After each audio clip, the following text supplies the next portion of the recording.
आंवले का गुण क्या है? आंवला इस धरती की सारी औषधियों में सर्वश्रेष्ठ औषधि आंवला है। इस धरती पर जितनी औषधि होती हैं, जितनी औषधियों का राजा कौन है? आंवला। इसलिए देखिए, दुनिया को आज पता चला कि आंवला प्रोटीन से भरा पड़ा है। आंवला में इतने सारे तत्व हैं, इतनी शक्ति है, आज पता चला। आजकल लोग आंवला की कैंडी खा रहे हैं, मुरब्बा खा रहे हैं, आंवले का अचार खा रहे हैं, आंवले के बने पदार्थ खा रहे हैं। लेकिन हमारे यहाँ जब साइंस वाइंस कुछ भी नहीं जानते थे लोग, तब सामान्य गांव की अनपढ़ अंगूठा छाप महिलाएं जाके आंवले की पूजा करती। हम किसकी पूजा करते हैं? पेड़ पौधों की। और आंवले का पेड़ औषधि से, उसमें भगवान का वास है आंवले में। ये तो हमारी मान्यता है, आध्यात्मिकता है हमारी, भाव है हमारा। लेकिन सामान्य यदि आप आध्यात्म को नहीं जानना चाहते और केवल साइंस को जानते हैं, तो साइंस के अकॉर्डिंग भी मैं आपको समझा रहा हूं कि आंवला सबसे गुणकारी है। और आंवले का सीजन अब है। आंवले को खाने से नाना प्रकार की बीमारियां दूर हो जाती हैं। आपने सुना होगा च्यवनप्राश, सुना है? च्यवनप्राश में क्या होता है? अधिक मात्रा में किसी भी कंपनी का च्यवनप्राश उठाइए आप, बिना आंवले के च्यवनप्राश बन ही नहीं सकता। यदि आंवले में च्यवनप्राश नहीं है, सॉरी च्यवनप्राश में आंवला नहीं है, तो फिर वो च्यवनप्राश है ही नहीं। और च्यवनप्राश को ध्यान से देखना, उसमें लिखा रहता है कि ये 10 साल उम्र आपकी घटाता है। क्या मतलब है? मतलब आप 50 के हो गए हैं तो आप 40 के लगेंगे। यदि आप एक आंवला, लिख लो मेरी बात, यदि आप एक आंवला रोज खाते हैं सुबह, हम रोज आंवले का रस पीते हैं, पता है आपको? कई बार हम बता चुके हैं। इसलिए हम अपनी आप बीती अपनी घटनाएं आपको इसलिए बताते हैं कि जो अच्छा लगे वो आप ग्रहण करना, क्योंकि पहले मैं फॉलो करता हूं, फिर आप तो को बताता हूं। मैं रोज आंवले का जूस पीता हूं, आंवले का रस। और मैं आंवले का अचार ज्यादा खाना पसंद करता हूं। मैं कोई अचार नहीं खाता ज्यादा, पर आंवले का अचार जरूर खाता हूं। और आंवले का जब तक सीजन रहेगा तो हर 5 दिन में या हर 10 दिन में मैं बोलूंगा कि आंवले का अचार ताजा ताजा रखो।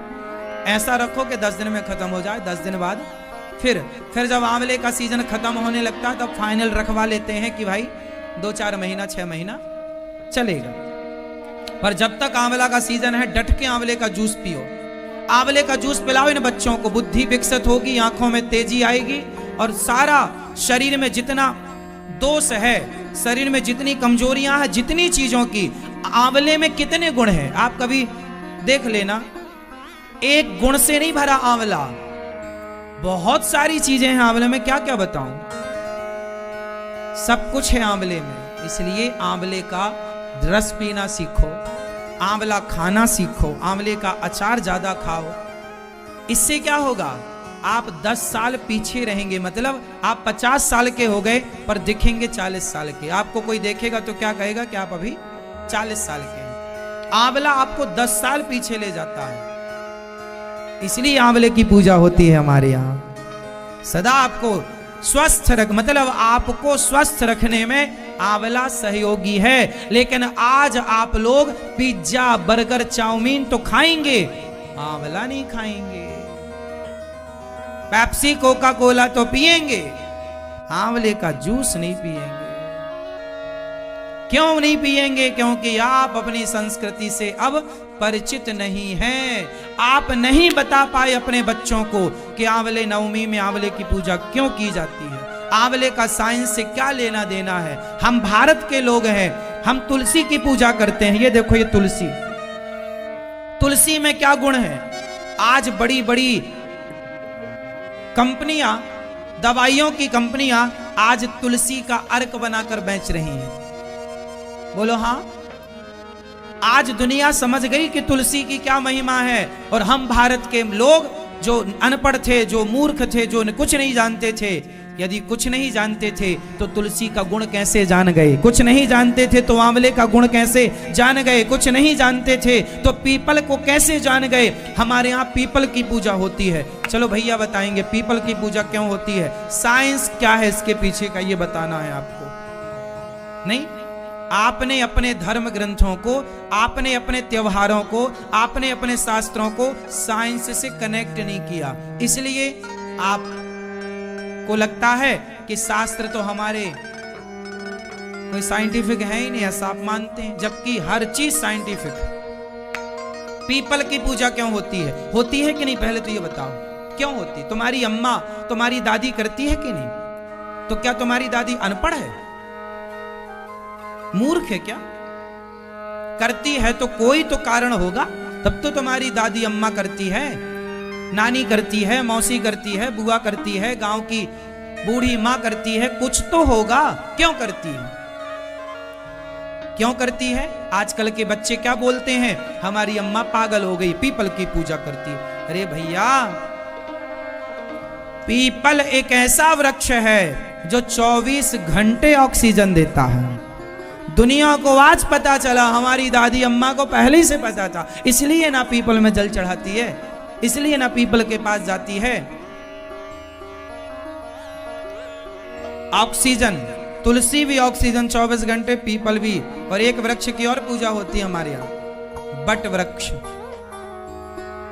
अक्षय तृतीया को होती है। आंवला नवमी को आंवले की और अक्षय तृतीया को बट की पूजा होती है, हाँ या ना। वट की पूजा होती है, तो वट की पूजा भी होती है, कारण है, बहुत सारे कारण हैं। अब आप लोग थोड़ा इन पेड़ पौधों को रिसर्च करना। आज सारी दुनिया बढ़ रही है प्रकृति की ओर के, पेड़ लगाओ, पेड़ लगाओ, पेड़ लगाओ। सारी दुनिया आज जागी कि पेड़ होंगे तो प्रकृति होगी, पेड़ होंगे तो हम होंगे। हमारे यहाँ अनपढ़ दादी अम्मा जानती थी कि पेड़ होंगे तो हम होंगे, इसलिए तुम्हारी अनपढ़ अम्मा पेड़ों की पूजा करती थी, पेड़ों को जल चढ़ाती थी, क्योंकि वो जानती थी कि पेड़ होंगे तो हम होंगे। इसलिए हमारे यहाँ प्रकृति की पूजा हुई। दुनिया में किसी धर्म में पेड़ पौधों की पूजा होती हो तो बताओ, किसी धर्म में, किसी मजहब पंथ में नदियों की, समुद्र की और पहाड़ों की पूजा होती हो तो बताओ। हमारे यहाँ गाय की पूजा होती है, गाय की पूजा होती है। गाय क्यों पूजनीय है, मां है, क्यों, मां के बाद केवल गाय का दूध ऐसा है जो बच्चे को सुपाच्य होता है। मां के बाद यदि मां का दूध नुकसान कर जाए किसी बच्चे को तो केवल गाय का दूध है जो सुपाच्य है। इसलिए देखिए, तुम्हारी अनपढ़ अम्मा, तुम्हारे अनपढ़ पूर्वज कितना कुछ कह के चले। एक बात बताएं, पहले के लोग ना घड़ी नहीं पहनते थे। आज के 50 साल पहले घर में घड़ियां नहीं होती थी। किसी किसी के घर में, कोई 10-20 गांव में, किसी एक गांव में, किसी एक घर में घड़ी, बड़ा आदमी होगा तो ले आता था। हमारे गांव में एक पहली घड़ी आई, मुझे याद है, हमारे गांव में एक घड़ी आई, दीवार घड़ी। हम सब लोग घड़ी देखने गए क्या होती है। हमारी माँ पूछा करे, बेटा जरा देख के आओ, चाचा के यहाँ जाओ, देख के आओ कितना बज गया। उस समय घड़ी देखना नहीं बनता था मेरे से, तो हमसे माँ ये बोला करती थी, बस ये देख के आना कि बड़ा कांटा कहाँ है और छोटा कांटा कहाँ है। तो हम लोग जाके देख के आते थे कि बड़ा कांटा 4 में है और छोटा कांटा 9 में है। बड़ा कांटा ऐसे देखकर आते थे, बड़ा कांटा छोटा कांटा। घड़ी देखने दूसरे के घर जाते थे। अब आप, अच्छा, मैंने अपनी दादी को एक चीज देखी है, मेरी दादी ने मुझे एक विद्या सिखाई है। आप लोगों ने शायद सुना हो, पहले के लोग घड़ी देखकर समय नहीं बताते थे, लेकिन पहले के लोगों को क्या समय की जानकारी नहीं थी? थी।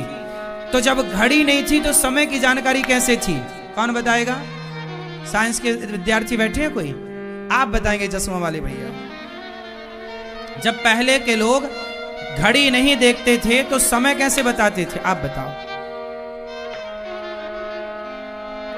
पहले मैंने अपनी दादी को देखा है, ये मेरी दादी एक कोई तिनका खड़ा करती और तिनके को खड़ा करके सूर्य की परछाई देखती कि परछाई कितनी दूर है। एक लकड़ी आप खड़ा रखो, कोई भी एक तिनका खड़ा ऐसे खड़ा करो, तो उसमें सूर्य की परछाई दिखेगी, उस तिनके की परछाई, तो वो परछाई नाप कर बता देती थी कि इतने बजकर इतने मिनट हो गए। फिर आप घड़ी से मिला लो, उनका बताया टाइम परफेक्ट होता था।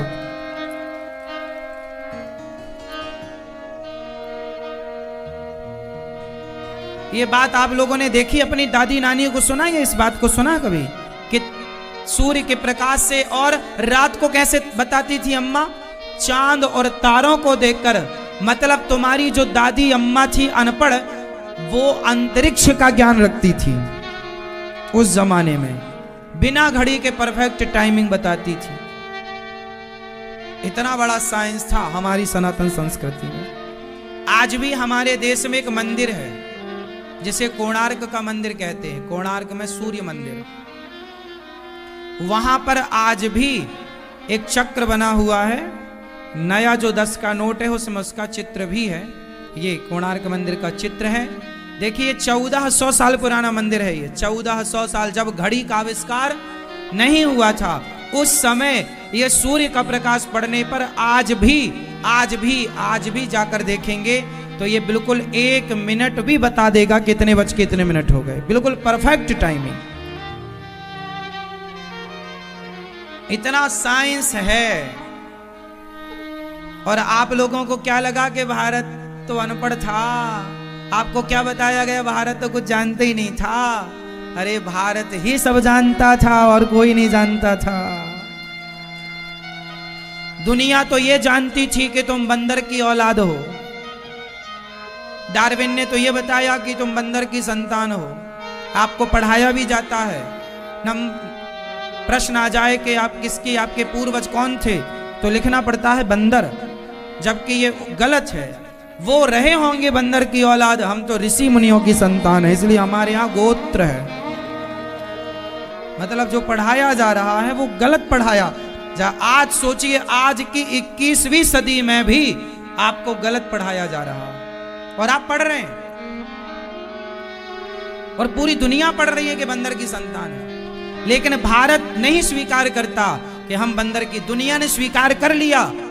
दुनिया ने डार्विन के सामने घुटने टेक दिए कि हाँ तुम ठीक कह रहे हो डार्विन बाबा, लेकिन हमारे यहाँ हम भारतीय दर्शन जब पढ़ते हैं, हम अपने वेद पुराण पढ़ते हैं, तो पता लगता है कि डार्विन के पहले भी हमारे यहाँ पहले से लिखित में इतिहास मौजूद था। हमारे यहाँ भगवान राम आए, डार्विन आए थे 1800 के लगभग में। डार्विन का जन्म कब हुआ? लगभग 1809 के लगभग, शायद आप गूगल पर देखिएगा, कुछ 1800 के लगभग डार्विन का जन्म हुआ। और तुलसीदास जी का जन्म कब हुआ? 1554। तुलसीदास जी पहले आए और डार्विन।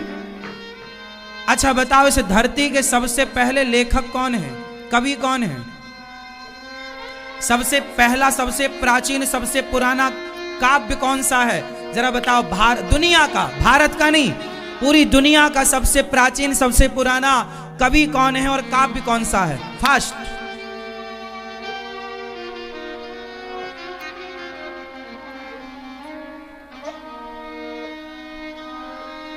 इस धरती के, इस पृथ्वी के सबसे पहले कवि कौन है?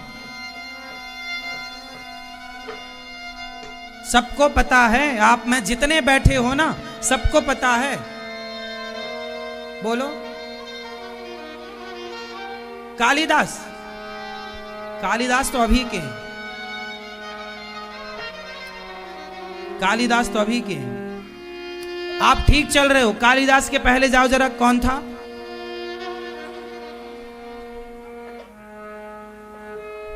हाँ, महर्षि वाल्मीकि जी, जिन्होंने रामायण, सबसे पहला महाकाव्य रामायण, सबसे पहला लिखित में जो ग्रंथ दुनिया को मिला, सबसे भारत का प्राचीन ग्रंथ रामायण है, जिसके लेखक महर्षि वाल्मीकि जी हैं। सबसे पहले। उनके बाद फिर व्यास जी हुए। उनके बाद फिर पुराण प्रकट हुए।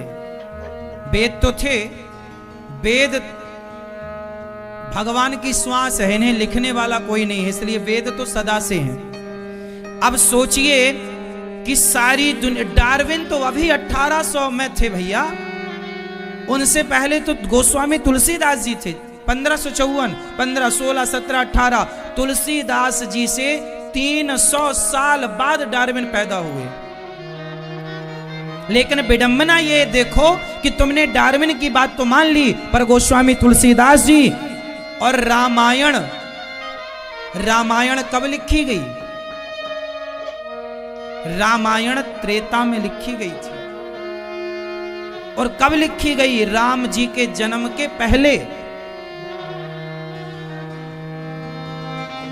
महर्षि वाल्मीकि जी ने जब रामायण लिखी, और जब रामायण का वो लवकुश कांड लिख रहे थे, तो रामायण में महर्षि वाल्मीकि जी ने ये लिखा कि सीता मैया को लक्ष्मण जी लेकर के और वाल्मीकि जी के आश्रम के पास आए। इतना लिखने के बाद महर्षि वाल्मीकि जी ने कलम रखी और कलम पहले लिख दिया कि राम जी ने सीता मैया को लक्ष्मण के द्वारा भेजा है। जब सीता जी का त्याग हुआ तो पहले लिख दिया वाल्मीकि जी ने, और लिखने के बाद जब बाहर जाकर देखे, लिख दिया कि आ गई, बाहर जाकर देखा तो सीता मैया खड़ी थी। मतलब जो वो लिख रहे थे वो पहले लिख रहे थे, बाद में हो रहा था वो सब कुछ। पहले लिखा गया फिर हुआ, पहले हुआ बाद में लिखा। रामचरितमानस तब लिखी गई जब पहले हो चुका फिर लिखा गया। तुलसीदास जी कौन है? तुलसीदास जी कौन है? वाल्मीकि तुलसी भय, वाल्मीकि जी ही, त्रेता के वाल्मीकि जी ही कलयुग में तुलसी बाबा बनकर आए, क्योंकि वो रामायण संस्कृत में थी और सब लोग राम कथा ना जान पाते, इसलिए सरल भाषा लिखने के लिए वाल्मीकि जी तुलसी बनकर के आए। नाभाजी महाराज लिख रहे हैं कि वाल्मीकि तुलसी भय। तो अब बताओ, आपके पास इस धरती के सबसे पुराने लेखक मौजूद हैं, जिनका साहित्य आपके पास है, जिनके लिखे काव्य महाग्रंथ आपके पास हो, वो लोग आज बताओ डार्विन से ज्ञान ले रहे हैं। अरे डार्विन की थ्योरी हो या न्यूटन का ज्ञान हो, ये जितना भी तुम पढ़ते हो, कभी वेद पुराण शास्त्रों को पढ़कर देखना, ये सिद्धांत पहले से तुम सनातनियों के पास मौजूद थे। भस्मासुर शंकर जी से वरदान पाया और शंकर जी को ही भस्म करने चला।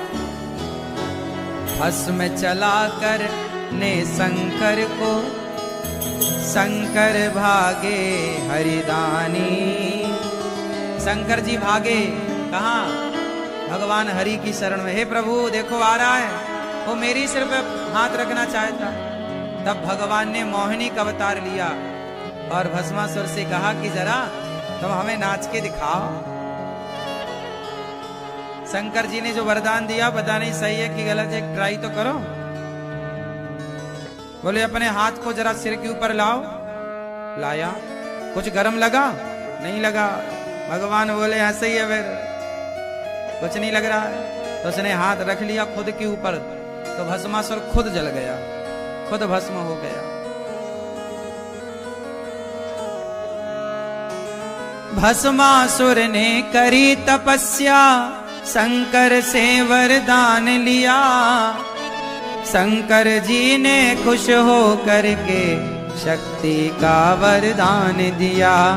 भस्म चला करने शंकर को, भागे शंकर हरिदानी, भागे शंकर हरिदानी। एक हरि को छोड़ किसी की चलती नहीं है मनमानी, चलती नहीं है मनमानी। उसे मारने श्री हरि ने सुंदरी का है रूप लिया।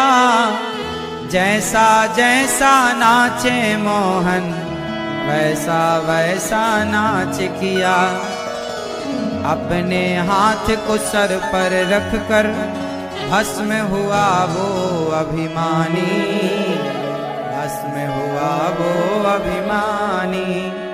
एक हरि को छोड़ किसी की चलती नहीं है मनमानी, चलती नहीं है मनमानी। हुई है सोई जो राम रचि राखा, को कर तर्क बढ़ावहि शाखा। हुई है सोई जो।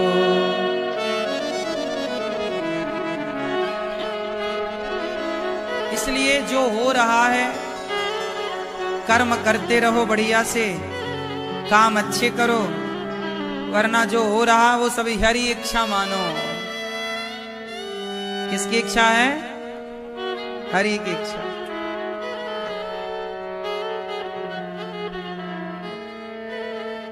समझदार तो चुप रह जाता, मूर्ख शोर मचाता। मेरे मालिक की दुकान में सब लोगों का खाता। सुन रही हो ना माँ,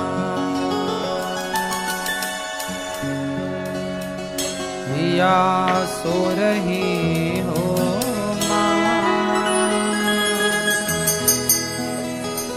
या पंचायत कर रही हो माँ, या समझ में नहीं आ रहा है। मैया क्या बोलती तू? समझ में आया कुछ? क्या समझ में? अच्छा बताओ कि भगवान के सिवा हम और आप तो कठपुतली हैं, नाचने वाले। बाजार से आप गुड्डा लाते हो ना, वो चाबी वाला, चाबी भरी रखा, ठुक ठुक ठुक ठुक ठुक ठुक चलता है।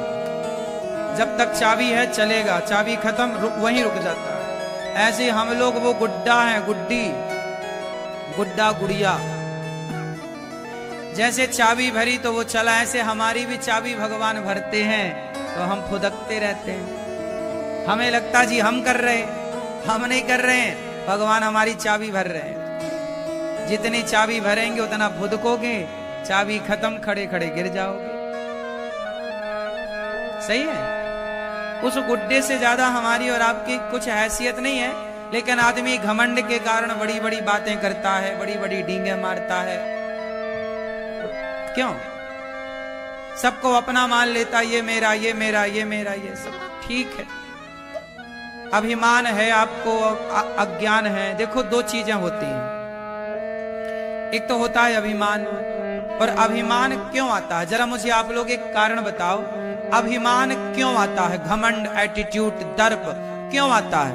आप लोग हमें बताओ, घमंड क्यों आता है? जरा आप बताओ।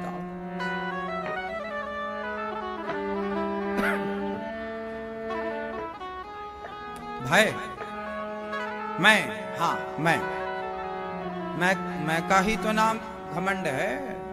मैं और घमंड एक ही तो है, पर्यायवाची। घमंड क्यों आता है? अभिमान क्यों आता है? ईगो क्यों आता है? हाँ मैया, घमंड क्यों आता है? पैसे से घमंड। इसलिए घमंड आने के दो कारण हैं, और दोनों को गहराई से देखेंगे तो एक ही निकलेगा, पर दो समझ लेते हैं, आपको समझने में आसानी होगी। घमंड आने का पहला जो सबसे बड़ा कारण है वो ये है कि जो व्यक्ति स्वयं को कर्ता मान लेता है, मैं करता हूं, स्वयं को क्या मानता है? कर्ता, मैं करता हूं। जो स्वयं को कर्ता मान लेगा उसे घमंड आएगा, उसे लगेगा मैं कर रहा हूं।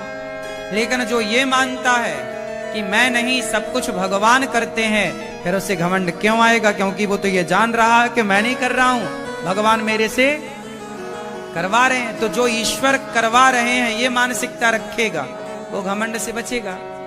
तो घमंड इसलिए आता है कि हम स्वयं को कर्ता मान लेते हैं, जबकि कर्ता हम है नहीं। बताओ आप में से कोई कर्ता है?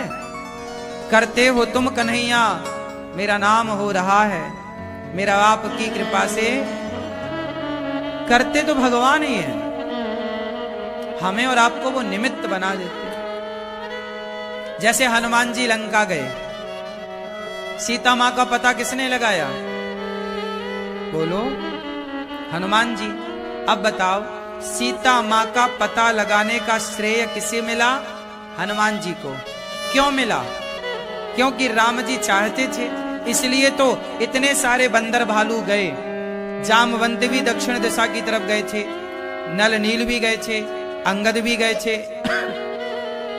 हनुमान जी भी गए, लेकिन राम जी ने अपनी अंगूठी किसे दी? तो राम जी स्वयं चाहते थे कि लंका हनुमान जी जाए, इसलिए तो अंगूठी हनुमान जी को दी गई, वरना अंगद को देते।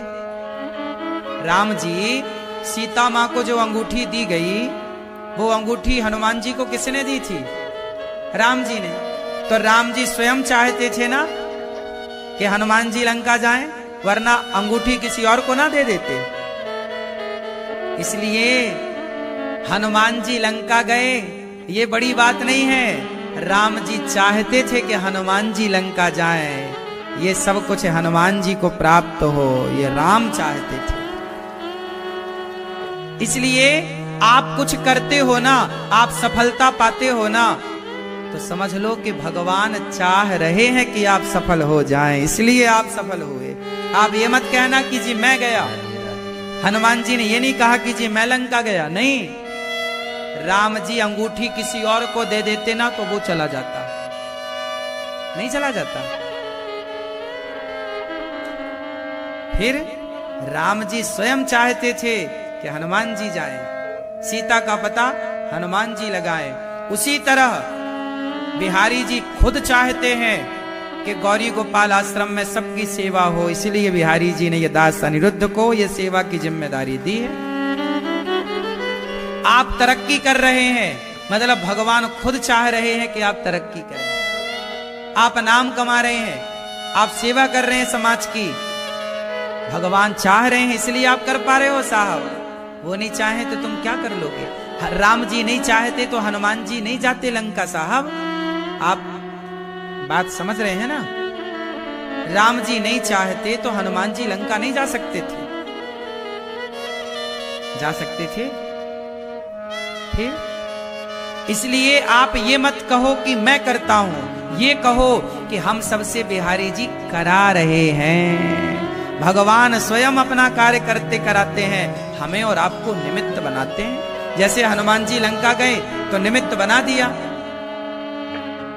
राम का काम कौन करेगा? राम का काम खुद राम कर लेते हैं। भगवान अपना खुद अपना करा लेते हैं किसी ना किसी से। फिर तो हम क्यों घमंड करें कि हम कर रहे हैं? भगवान चाह रहे हैं, इसलिए सब कुछ हो रहा है। भगवान चाह रहे थे, इसलिए आप दिल्ली से चलकर कथा सुनने यहाँ आए, आप अपने गांव अपने शहर से चल करके कथा सुनने यहाँ आए। भगवान चाह रहे थे इसलिए तो आप आए। वो नहीं चाहते तो आप तो अपने काम में थे ही बिजी, आप तो अपने घर पे ही थे, अपना काम कर रहे थे। तो आप ये मत सोचो कि आप आए हैं, नहीं। जैसे राम जी ने हनुमान जी को भेजा है, ऐसे भगवान ने आपको बुलाया है यहाँ। वो चाह रहे हैं कि आपके भीतर परिवर्तन आए, इसलिए यहां बिठाया है, वरना कहां आपको फुर्सत थी? आपको क्या लगता है? आप कृपा का अनुभव नहीं कर पाते ना, यही तो कृपा है।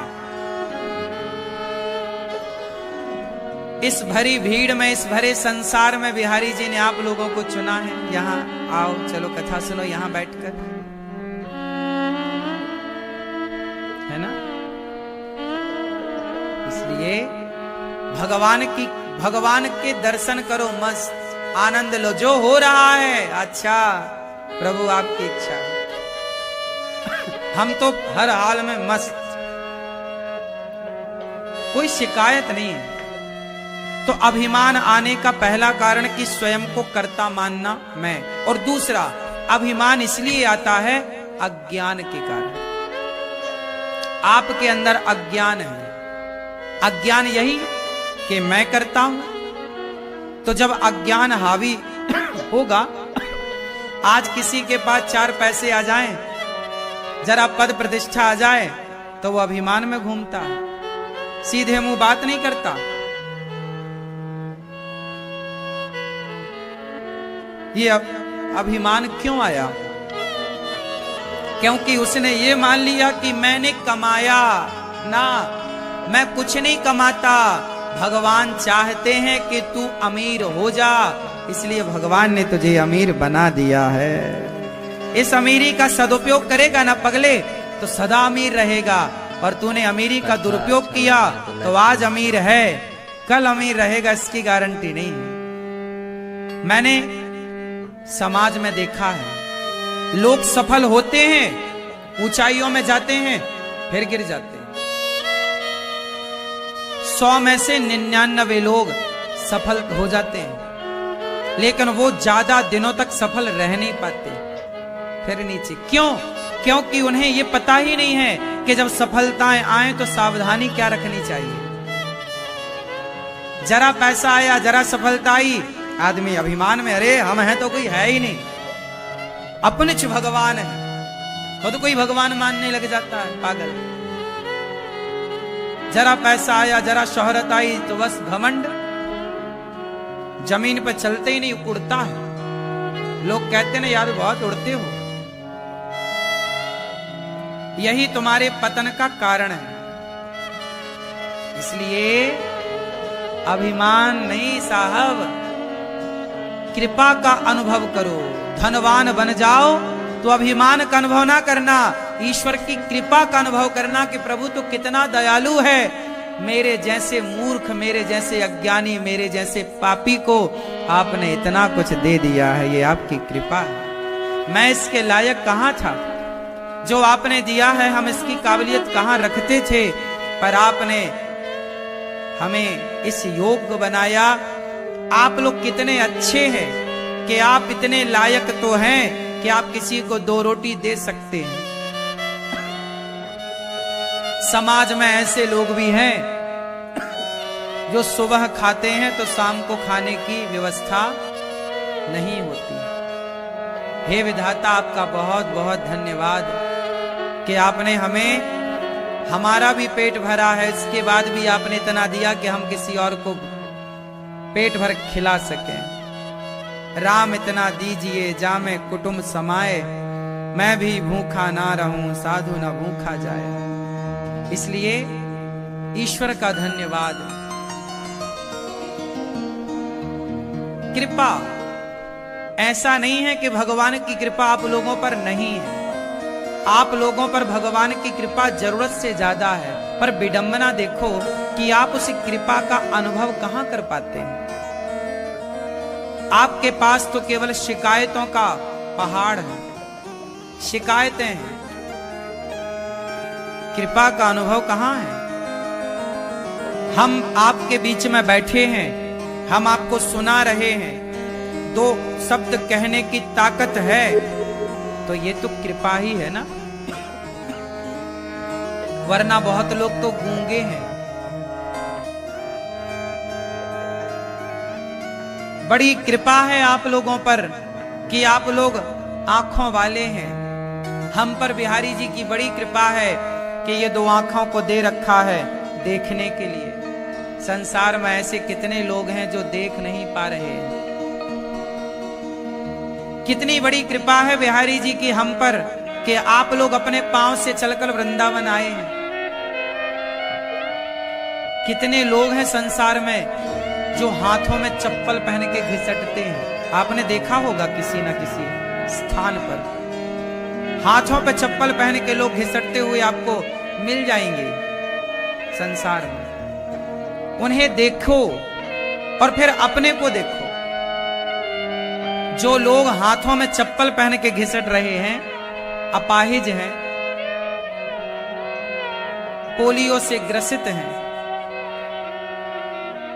जरा उनको देखना और फिर अपने को देखना। आप बड़े भाग्यशाली हैं, कितनी बड़ी कृपा है विधाता, आपने हमें ये पांव दे रखे हैं चलने के लिए। विडंबना ये है कि आपको ये जो स्वस्थ शरीर मिला है ना, आज तक आपको इसकी कीमत ही नहीं पता लगी। जो है